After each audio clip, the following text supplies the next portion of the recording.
नमस्कार दोस्तों, स्वागत है आपका इस कार्यक्रम में। सुब्रमण्यम स्वामी ने बड़ा अटैक किया है मोदी के ऊपर। कहते हैं वो ट्रैपीज आर्टिस्ट हैं। ये इतना तीखा तीर कि वो ट्रैपीज आर्टिस्ट हैं। अब ट्रैपीज आर्टिस्ट, ये क्या कहते हैं कि ये जो टर्मिनोलॉजी है ये दरअसल देखा जाए तो बड़ी रेयरली यूज़ की जाती है। ट्रैपीज आर्टिस्ट किसको कहते हैं? चलो पहले मैं इसका अर्थ बता देता हूँ।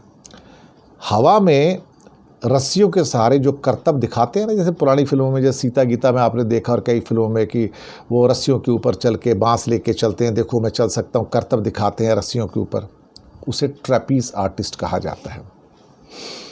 कई बार इसमें आँखों में धूल झोंकना भी होता है, कई बार बैलेंसिंग भी करना होता है। तो अब उसको जो है ना, ये रस्सियों के ऊपर चलने वाला जो है ये ट्रैपीज आर्टिस्ट बताया है और अच्छा खासा हमला किया। वो कहता है कि नरेंद्र मोदी बार बार विदेश क्यों चले जाते हो? बाकी तो कोई प्रधानमंत्री जो है इतने विदेश दौरे पे नहीं गए थे जितने आप चले जाते हो। जब उठे विदेश दौरे पे चले गए, जब उठे विदेश दौरे पे चले गए। मतलब ये हुआ कि दोष लगाया जाता है कि राहुल गांधी विदेश चले जाते हैं, लेकिन जितना विदेश मोदी जाते हैं इतने तो राहुल गांधी कभी गए नहीं होंगे। फिर स्वामी लिखते हैं कि ट्विटर के ऊपर, क्या मोदी को एहसास है कि उनकी यात्राओं से, चाहे वह छोटे देशों की या बड़े देशों की हो, दोस्ताना देशों की या विरोधी देशों की हो, पास की हो या दूर हो, उन्हें एक ट्रैपिस्ट आर्टिस्ट के तौर पर दिखाया जा रहा है। यानी कि जो रस्सी पर करतब करता है ना, उसके रूप में। और इतनी बड़ी आबादी का पीएम होने के बावजूद मोदी की इन यात्राओं से as a trapeze artist Bharat की छवि जो होती है धूमिल हो रही है। Does Modi realise that by his silly travelling, बेवकूफ़ी वाली मूर्खता भरी ट्रैवलिंग जो है, टू ऑल कंट्रीज, बिग और स्मॉल, फ्रेंडली और हॉस्टाइल, नियर और far, he is being seen as a PM of a nation despite its huge population as trapeze artist. Subramanian ने जहाँ पाकिस्तान को दुश्मन देश बनाया, कहता है कि पीएम मोदी के एससीओ मीटिंग के लिए पाकिस्तान जाने की संभावना भी हो सकती है। इनका कुछ पता नहीं क्या करें भैया, क्या कर सकते हैं।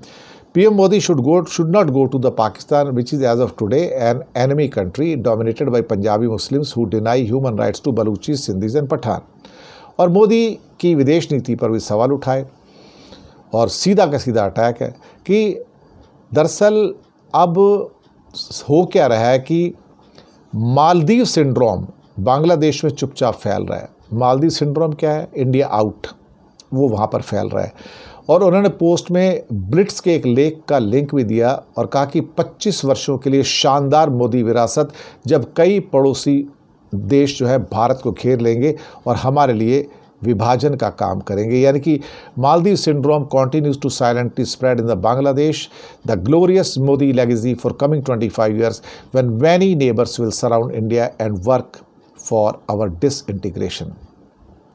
लोकसभा चुनाव से पहले भी ऐसा उन्होंने कटाक्ष किया था और दरअसल क्या है कि अब फिर से कटाक्ष कर रहे हैं। अब क्या कहा जाए, राम भक्ति को लेकर भी पीएम मोदी भी हमला किया था कि यदि मोदी के पास दावा करने के लिए सच्ची राम भक्ति और उन्होंने राम मंदिर के पुनर्निर्माण में योगदान दिया तो वास्तव में शून्य, उससे भी कम है। उन्होंने सुप्रीम कोर्ट को अपना फैसला सुनाने में देरी करने की कोशिश क्यों की? क्या कहा जाए, मुझे लगता है कि बहुत सारी चीज़ें ऐसी हो रही हैं जिसके बारे में कुछ भी कहना जो है वो शायद गलत होगा। लेकिन ट्रैपिस्ट आर्टिस्ट कह के अच्छा खासा एक तरह से कहा जाए तो उन्होंने इंसल्ट कर दिया है उनका। शुक्रिया आपका बहुत बहुत।